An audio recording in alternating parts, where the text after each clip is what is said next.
बोलिए राजा रामचंद्र भगवान की जय हो। आज का प्रसंग है बाली और सुग्रीव दोनों भाइयों में बैर भाव क्यों हुआ। सुग्रीव ने ऋष्यमूक पर्वत पर ही अपना निवास स्थान क्यों बनाया। बाली उस स्थान ऋष्यमूक पर्वत को क्यों नहीं जाता था। यही प्रसंग सुनाने जा रहे हैं। आशा करते हैं आप इसे अवश्य ही पसंद करेंगे। श्री हनुमान अंक के अनुसार ऋक्षरजा के दो पुत्र थे, बाली और सुग्रीव। दोनों बालक अत्यंत धीर वीर बलवान बुद्धिमान एवं सुंदर तो थे ही, दोनों में परस्पर अतिशय प्रीति थी। बाली सुग्रीव को प्राणतुल्य चाहते और सुग्रीव बाली के चरणों में पिता की भांति श्रद्धा रखते। दोनों भाई भोजन शयन क्रीड़ा आखेट आदि साथ साथ ही करते, प्राय सदा साथ रहते। मंत्रियों ने ज्येष्ठ होने के कारण बाली को वानर समुदाय के राजपद पर नियुक्त कर दिया। वे समस्त वानर जाति के प्राण अधिक प्रिय थे और अपनी प्रजा को भी पुत्रवत प्यार करते थे।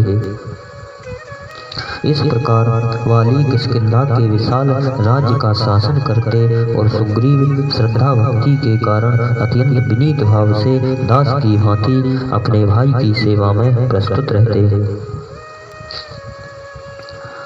उधर कपिराज केसरी अपनी सहधर्मिणी के साथ अपने प्राण प्रिय पुत्र हनुमान की विरक्ति के एवं एकांत प्रियता से अत्यधिक चिंतित थे। वे कपियों के युद्धपति थे और ऋक्षरजा के शासन में रहते थे। इस कारण उन्होंने हनुमान जी को राजनीति का ज्ञान प्राप्त करने के लिए पंपापुर भेजने का निश्चय किया। मात्र पितृ भक्त हनुमान जी ने माता पिता का आदेश प्राप्त होते ही उनके चरणों में प्रणाम किया और उनका आशीर्वाद लेकर वे पंपापुर के लिए चल पड़े। पवन कुमार के पंपापुर में आगमन का समाचार प्राप्त होते ही सुग्रीव ने आगे जाकर उनका स्वागत किया। उनके देव दुर्लभ गणों से परिचित होने के कारण बाली ने भी उनका अत्यधिक सम्मान किया और उन्हें बड़े ही आदर से अपने पास रखा। हनुमान जी विद्वान बुद्धिमान बलवान धैर्यवान सदाचार परायण एवं सरलता की सजीव मूर्ति थे। इसी कारण बाली उन्हें अपना अंतरंग बनाना चाहते थे, किंतु केसरी कुमार को अपनी गुरु दक्षिणा की स्मृति सदा बनी रहती। अतएव वे सुग्रीव के अभिन्न मित्र बन गए। सुग्रीव के हृदय में भी उनके लिए अतिशय प्रीति थी। जिस समय वज्रांग श्री हनुमान जी पंपापुर पहुँचे, उस समय उस क्षेत्र के चारों ओर राक्षसों के राज्य थे। एक ओर शक्तिशाली खरदूषण आदि और दूसरी ओर विराध और तीसरी ओर देव द्विजद्रोही वीरवर दशानन का निष्कंटक राज्य था। वानर राज बाली अन्यतम वीर एवं योद्धा थे। इस कारण असुर उनसे भयभीत रहा करते थे। वे उनके राज्य की सीमा में उपद्रव करने का साहस नहीं कर पाते, किंतु राक्षसों की दृष्टता से अवगत होने के कारण बाली निश्चिंत होकर दुष्ट दलन के लिए कहीं दूर जा भी नहीं सकते थे। परंतु केसरी किशोर के पंपापुर में प्रवेश करते ही उनकी यह चिंता प्राय दूर हो गई। माता अंजना ने अपने अलौकिक पुत्र को राक्षसों की अनेक कथाएं सुनाई थी। इस कारण श्री हनुमान जी के मन में बाल्यकाल से ही राक्षसों के प्रति रोष उत्पन्न हो गया था।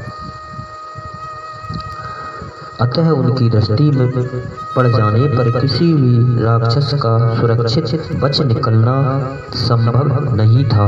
वे असुरों की खोज कर उनका प्राण हरण करते और असुर उनके नाम से ही कांपते थे।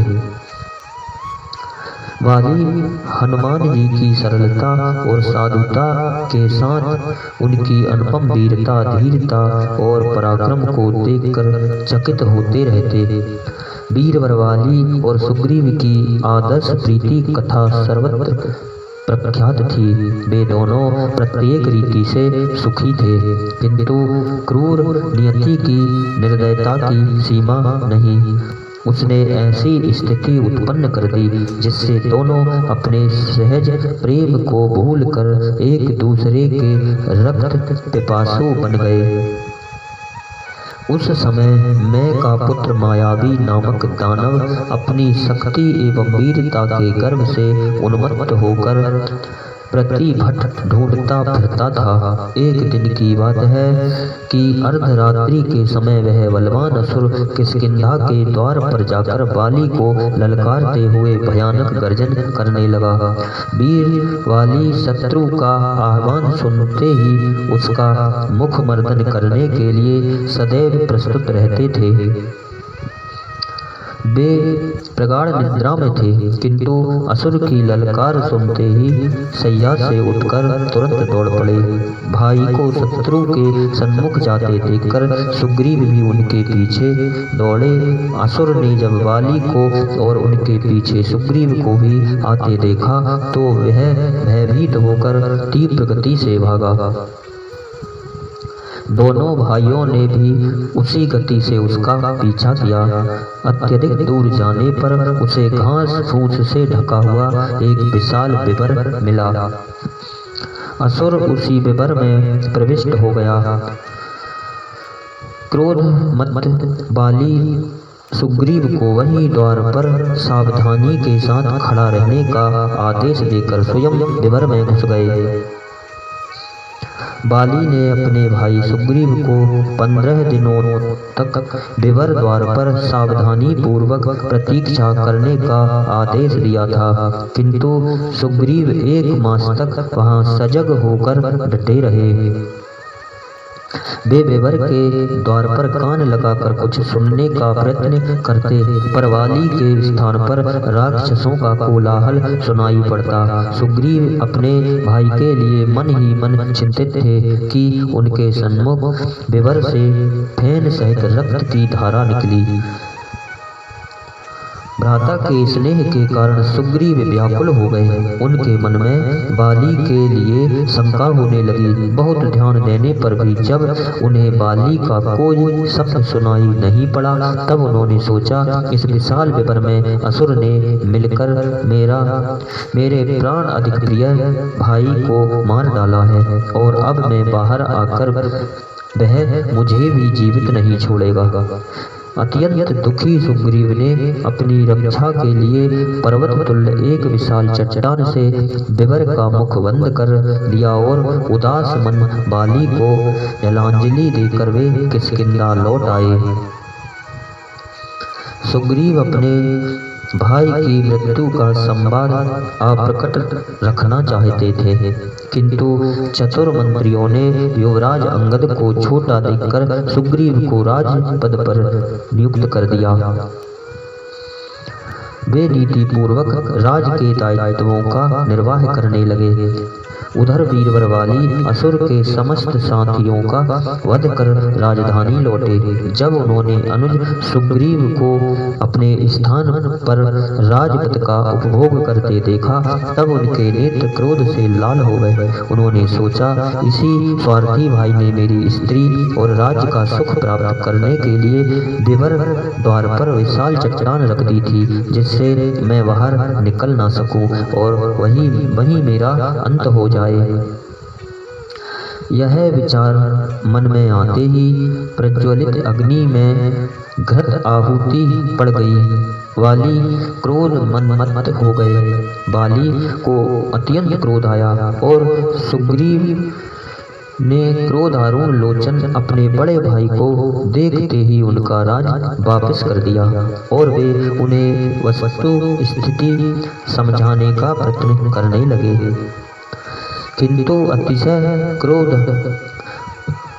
से सुग्रीव के कट्टर शत्रु हो गए। बहुत क्रोधित होने के कारण बाली सुग्रीव की एक बात भी ना सुन सके। उन्होंने राज्य सहित सुग्रीव और सुग्रीव की पत्नी रोमा को अपने अधिकार में कर लिया। वे सुग्रीव का वध भी कर डालना चाहते थे। सुग्रीव प्राण रक्षा के लिए मंत्रियों के सहित भाग खड़े हुए। भयभीत सुग्रीव भागे जा रहे थे और बाली उन्हें मार डालने के लिए उनके पीछे लगे। नद नदियों, वनों, पर्वतों, समुद्रों एवं नगरों को छोड़ते हुए सुग्रीव दौड़ते जा रहे थे। कहीं कुछ दिन भी रुकने का साहस उनमें ना रह गया था। बाली जो प्राणघातक शत्रु की तरह पीछे लगे थे, भागते दौड़ते सुग्रीव हिमालय, मेरू और उत्तर समुद्र तक जाकर भी बाली से अपना पीछा ना छुड़ा सके। उन्हें कहीं शरण नहीं मिली।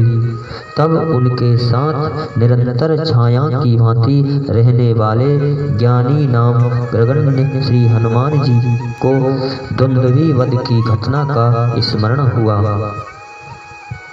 उन्होंने भयभीत सुग्रीव से कहा कि राजन, मुझे महामुनि मतंग द्वारा वीरवर बाली को दिए शाप की स्मृति हो आई है। कुंपित होकर महामुनि ने शाप दिया था, यदि बाली इस आश्रम मंडल में प्रवेश करेगा तो उसके मस्तक के सैकड़ों टुकड़े हो जाएंगे। अतः वह निवास हमें वहीं करना चाहिए। हम लोगों के लिए यह स्थान ही सही है और सुखद है। सुग्रीव तुरंत ही अपने प्राण प्रिय सचिव श्री हनुमान जी के परामर्श के अनुसार ऋष्यमुख पर्वत पर मतंग आश्रम में चले गए। मतंग मुनि के शाप से बाली वहां नहीं जा सकते थे, अतः वे विवश होकर वापस लौट आए। बाली को इस कारण शाप दिया था ऋषि ने। महिष के वेश में रहने वाले दुंदुभि नामक दैत्य में एक सहस्त्र हाथियों का बल था। उसे अपनी शक्ति का बड़ा अहंकार था। एक बार की बात है कि वह समुद्र और हिमवान का तिरस्कार कर गर्जना करता हुआ वीर शिरोमणि बाली से युद्ध करने के लिए किष्किंधापुरी के द्वार पर जाकर जोर जोर से दुंदुभि नाद की तरह गर्जना करने लगा।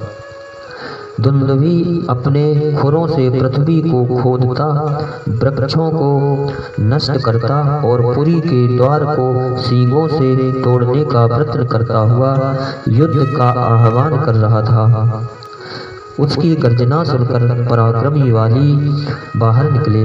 उस समय उनके कंठ में इंद्र प्रदत्त विजय प्रदायिनी स्वर्णमाला सुशोभित थी। वे दुंदुभि को देखते ही उससे युद्ध करने के लिए सावधानी से खड़े हो गए। वह उन पर अपने सींगों से आक्रमण करने के लिए अत्यंत वेग पूर्वक झपटा ही था कि बाली ने उसके दोनों सींग कसकर पकड़ लिए। महिष के सींग जैसे वज्र मुष्टि में बंध गए। बाली दुंदुभि दैत्य के सींग पकड़कर उसे चारों ओर घुमाने लगे। उस समय बाली क्रोध की भयानक मूर्ति बन गए थे। वे बार बार जोर जोर से गर्जन कर रहे थे। इस प्रकार पहले तो उन्होंने उस पर्वताकार दैत्य को चारों ओर घुमाया और फिर उसे बलपूर्वक पृथ्वी पर पटक दिया। दुंदुभि के दोनों कानों से रुधिर की धाराएं बहने लगी। अमित शक्तिशाली दुंदुभि उठा और तुरंत बाली से भिड़ गया।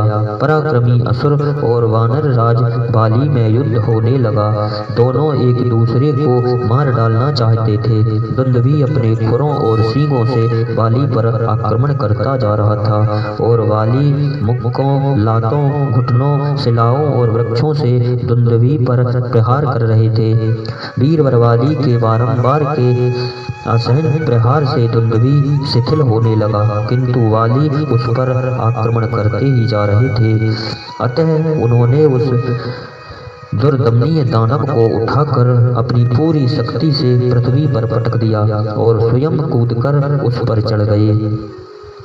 बाली का असहम भार वह सह ना सका। उसके अंग प्रत्यंग से रक्त प्रवाहित होने लगा और तुरंत ही उसके प्राण पखेरु उड़ गए।